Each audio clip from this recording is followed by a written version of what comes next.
Century 21 et ses 915 agences immobilières au service de vos projets partout en France présentent Sud Radio Conseil de famille. C'est l'heure de retrouver Conseil de famille. Bonsoir Stéphane Moller. Bonsoir Philippe Rossi. Stéphane, vous êtes associé au sein du cabinet VIA et aujourd'hui nous allons répondre à Christophe qui souhaite acheter un bien immobilier en indivision avec son frère. Quels conseils pourriez-vous lui donner ? Eh bien, l'indivision immobilière est un schéma et un montage juridique particulièrement simple et intéressant pour celui qui souhaite investir dans un bien immobilier avec une ou plusieurs personnes.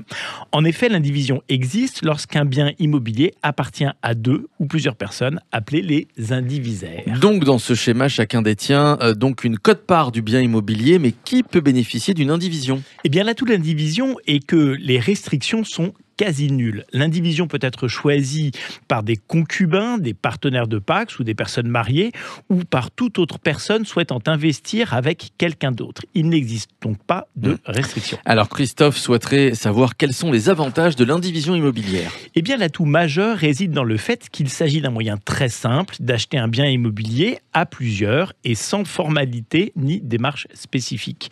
En général, l'indivision est souvent choisie par exemple par les couples mariés en régime de séparation qui souhaitent acheter leur résidence principale ou alors des copains qui veulent acheter une maison de vacances, des frères, des sœurs.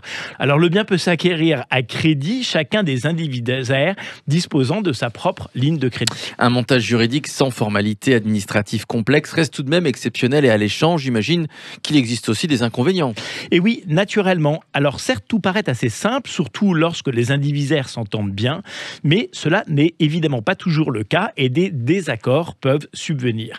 Ils sont liés à la gestion du bien ou aux dépenses, comme par exemple les travaux à réaliser. En effet, chaque indivisaire ayant des droits sur la totalité du bien, les décisions importantes doivent être prises à l'unanimité. Comment anticiper ce risque, Stéphane ? Eh bien, par une convention d'indivision qui doit être signée par tous les indivisaires devant notaire ou avocat et qui leur permet de fixer les règles en matière de dépenses et gestion du bien. Et l'autre inconvénient ? Eh bien, chaque indivisaire est solidairement engagé financièrement dans l'acquisition du bien pour tous les autres, ce qui signifie qu'ils sont tous solidaires du paiement des impôts, des taxes, des charges.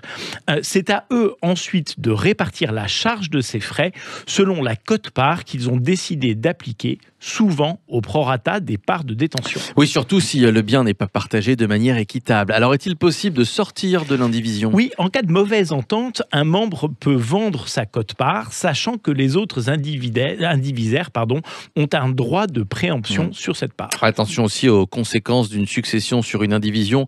Mais de tout ça, on en parlera ultérieurement. Oui, et de la SCI, qui est aussi un autre moyen pour investir à plusieurs. Toujours très clair avec vous, Stéphane. Merci. Si, comme Christophe, vous avez des questions, vous pouvez prendre contact avec les équipes de VIA. Conseil de famille à retrouver en podcast sur sudradio.fr. Et puis vos questions sur le site de Conseil de famille, conseil avec un s-de-famille.com.